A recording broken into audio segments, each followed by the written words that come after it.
From my own personal perspective and in my own experience, it's no exaggeration to say that Hocaefendi is one of the great leaders of our time, especially one of the great spiritual and moral leaders of our time.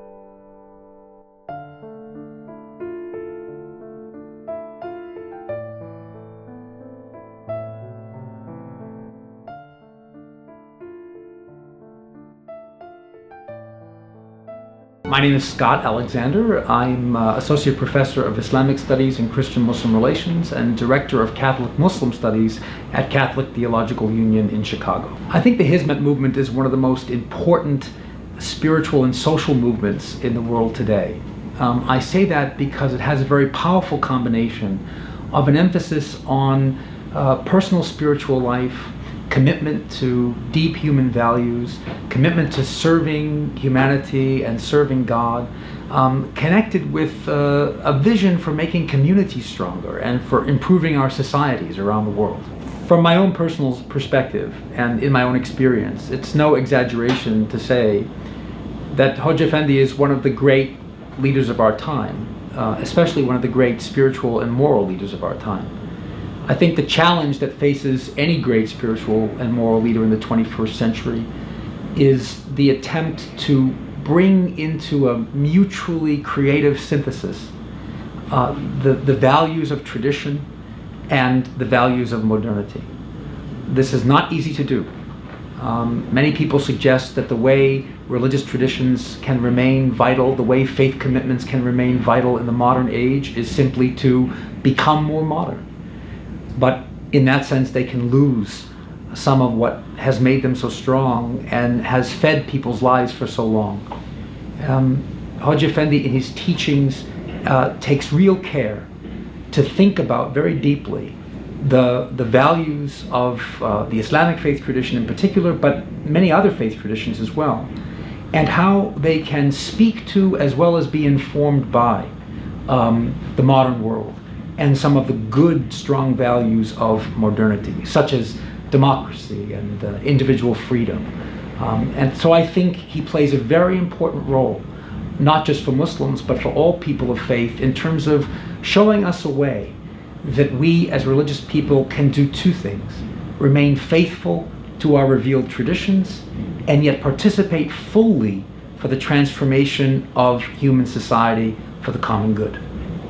I think the great genius of the Hizmet movement as a movement of renewal and reform in the Muslim world is that it focuses on that which is most important in Islam, and that is the individual Muslim's relationship to God and how that informs his or her relationship to the world around him or her. This focus on the reform of the individual's commitment to Islamic values and ideals, and making that focus be primary for members of Hizmet, for people in the Hizmet movement, takes the focus off of allegiances to political ideologies or particular political agendas, which may be deeply flawed in certain ways and may have very limited lifespans. And so I think really that the genius of the movement is that it focuses on what makes Islam and what has made Islam for centuries be a force of great change for the good in the world, and that is personal faith and commitment to God. So one of the central commitments of Hizmet is to dialogue. And my understanding of Hizmet's commitment to dialogue is similar to my understanding of what the Catholic Church teaches about dialogue, and that is that dialogue is not just about talking with one another or being polite to one another. It's actually about developing relationships of deep mutual respect and cooperation for the common good. One of the challenges that any movement dedicated to dialogue faces is that it gets criticism from all sides.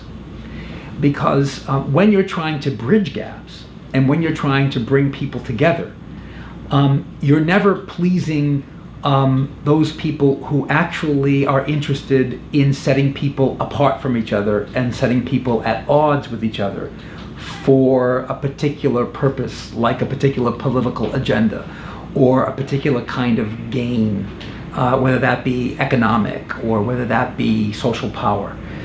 So Hocaefendi comes under a lot of criticism because he keeps his focus always on central human values, always on what God wants in terms of building up the solidarity of the human family.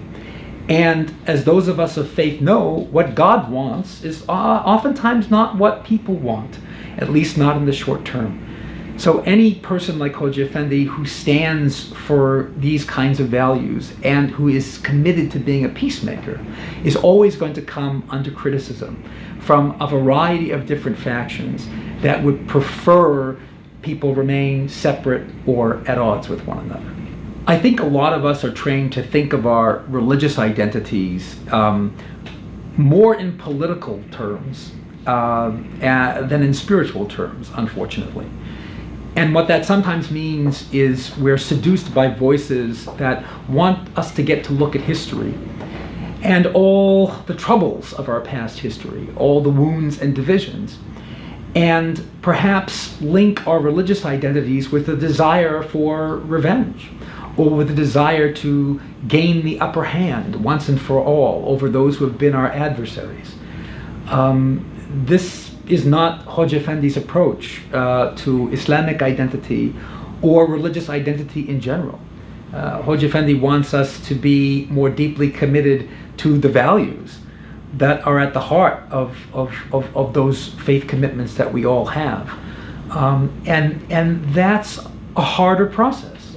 It's a harder process to invite people to be committed to their values and then to the struggle, to the jihad of trying to figure out how to live out those values in very trying circumstances. It's much easier, and people are much more drawn in some ways to a simple formula where they say, well, to be a good Muslim in today's day and age, you do X, Y, and Z. You ally yourselves with this political party, that political party, or this political party, and you don't think deeply about your own experience, you don't think deeply about the values, and you don't criticize and look with a critical eye upon those who are trying to gain your allegiance. A few years ago, I had the opportunity to travel to South Africa. And while I was in South Africa, when I was in Johannesburg, I visited some Hizmet schools. One particular school I visited was a school for boys. And most of the boys that were at that school came from Soweto, which is a township in South Africa where some very poor people live. Soweto had become a symbol of the struggle against apartheid because of the poverty and social oppression of people there. Unfortunately, even since the dismantling of apartheid in 1994, that poverty and oppression still exists. And into that poverty and oppression come a few people who built this Hizmet school in Johannesburg for boys. They visit the homes, they work with the parents to give these young boys an opportunity for a quality education so that they can help, with the grace of God, lift themselves and their families out of that situation of poverty and oppression. I got to talk to these boys and share with them some of what I do in Chicago in terms of trying to build relationships between Catholics and Muslims. After that conversation, I was asking the principal a little bit about the religious background of some of the students, and he told me that 80% of the boys that I was speaking to were Roman Catholic. It's no exaggeration to say that that bit of information brought tears to my eyes, because here I was in the presence, very humbly, of my Turkish sisters and brothers. I'm a Catholic, they're Muslims, who had come great distances from their homes at great personal cost, making great sacrifices every day. Why? To give my young Catholic brothers living in Soweto, and actually my young Catholic sisters in a girls' school, the opportunity at a better life. Nothing for me sums up Hizmet values and ideals. Nothing for me sums up Hizmet's commitment to dialogue. Nothing for me sums up Hizmet's commitment to service and the deepest of Islamic values than that. One of the ways in which Hizmet strives to be true to Quranic values and ideals is through helping the poor and oppressed around the world. First with its educational efforts, its dialogue efforts, but very importantly through organizations like 𝐀𝐭𝐤. These efforts to relieve the suffering of human beings in Muslim countries and non-Muslim countries are a key witness to the world of what the Quran actually teaches. There are so many distortions, particularly in the West and in the minds of many people, about what Islamic values and ideals really are. If you look at Hizmet, and particularly at its commitment to relieving the suffering of the oppressed, you see Islamic values and ideals in action. What's going on in Turkey today in terms of the tension between the ruling AK party and the Hizmet movement makes me very sad. I think what happened was the ruling party lost sight of what Hizmet was all about. That Hizmet's allegiance, to whatever degree you can call it that, to the social agenda of the ruling party was only insofar as that social agenda was consonant with its ideals and values. Particularly the flourishing of democracy, particularly the flourishing of intellectual freedom and religious freedom in Turkey. As soon as things in the ruling party began to turn more toward interest in maintaining a certain kind of power than in the original commitment to those values, you started to see a drift between the ruling party and Hizmet. You started to see a widening gap. I think the expectation, the political expectation of the ruling party was going to be that, like any other political movement, Hizmet would get on board with the ruling party, make a course adjustment, and kind of follow lockstep with what the leaders of AK wanted to do. But that's not what Hizmet is. Hizmet is most deeply committed to its values and ideals. And I think most of the anger and most of the rancor in this tension is largely on one side, where it's frustration with the fact that a very powerful religious and social movement has become disillusioned with this particular political party and its attempt to hold on to power in this particular way.